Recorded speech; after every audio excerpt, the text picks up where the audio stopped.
what do you think is the most important thing for a relationship to work? If you had to say one thing, if you get this right, things will fall into place. I'd say don't try and change the person. Accept the person as they are, and don't expect too much. Don't expect that person's going to make you happy. That person will not make you happy. That responsibility is always going to be on your shoulders. And maybe in life, don't forget about happiness. Happiness and unhappiness are very, very kind of shallow. They sort of like come and go, don't they? There's something beyond happiness and unhappiness, which is, to me, is peace. Mm-hmm. And as I know you're into the Stoics, and they always say that it's preferred indifferent to be happy, but really we just need to maintain tranquility. Yeah, tranquility. You can feel unhappy and be tranquil. You can feel happy and be tranquil.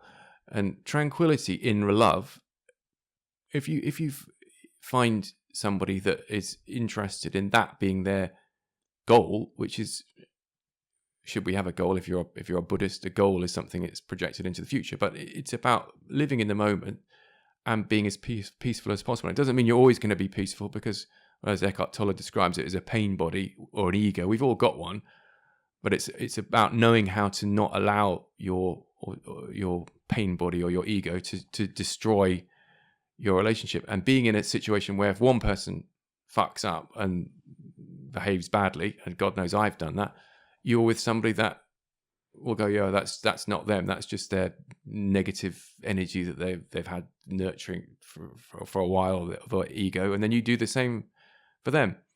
But there will be a point. There could be a point where their behavior gets too much, and you have to leave. Yes, you can't just accept them. I'm not talking about being a doormat. Yeah. How do you tread that line between being a doormat? Well, because you'll protect yourself. If somebody's not making you their priority, it's like when you're having a relationship at the beginning when you're in your 20s, and anybody that just doesn't return your calls or keeps you hanging on or uses you for whatever reason, for sex or whatever it is, you've got to get out as early as you can, because everybody deserves to be treated properly and with respect. And if people aren't treating you with respect, when that's happening. But some people just choose to go, well, yeah, he or she is lovely despite that, or the good outweighs the bad. But if someone's ever being bad to you and not treating you how you deserve to be treated, you've got to get out quickly, and the only thing that stops you doing that is the fear of being alone. So once, as we've said at the beginning, if you conquer your fear of being alone and know it's never that bad, you might feel that everyone feels lonely, but it's it's never that terrible to be alone. So could there be if we could all conquer the ability to be alone, would heartbreak even be a thing?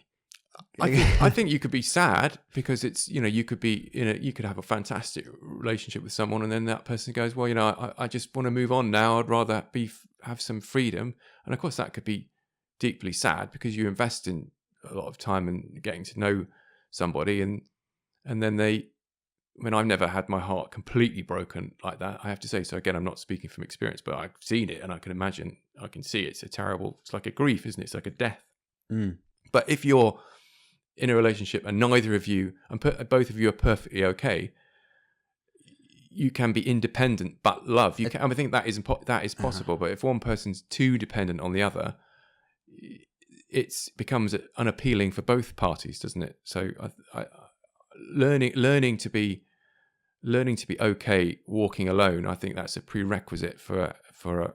And I'm not saying that I've cracked it. I don't know that me and your mum have cracked that, but I think we've cracked enough of it to have a happy relationship for 30 years. But we could both be more self-reliant. Yeah, we could both. I mean, like we said to you the other day, we've both put all our eggs in each other's basket. And obviously one of us is going to leave, and that's the great bittersweet tragedy of life, isn't it? You're put here, and you've got to love is what makes life bearable, and yet we know that we have to lose those we love, or they have to lose us at some point. So going back to my point, me and your mother should probably have been way more, independent of each other than we have been. But because we're just happy, we've been always happy just farting around together. We haven't really nurtured, a wide circle of friends or a community each. And I think that will come back and bite me on the nose if and when your mum dies before I do. So the best thing to do is with a relationship is have them be a big part of your life, but not all of your life. And you've got enough of your life outside of that person. Yes. To fall back on if make connections with as many people as you can. Yeah. I mean, that's if I could live my life over again, notwithstanding everything I've just said, I would be much more. I would try and make more effort and more connections with people. Not just. I mean, that love is not just about a romantic relationship. Is it? It's about loving.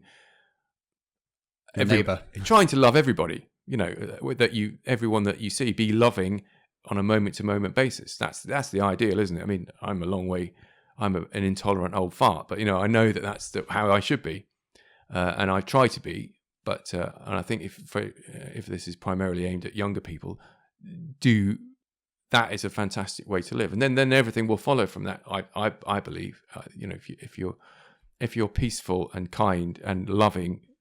Not just to other humans, but to sentient creatures. Full stop. Non-human animals. That's essential. Be kind to a fly. Be kind to an ant. Be kind to everything. And surely, in the end, you'll get your rewards from living like that. But yeah, it shouldn't be like I'm being loving. Just so I can get to the point of finding someone. It's just I'm being loving. That's just my default. You shouldn't expect anything in return. No expectations. No, and see what happens.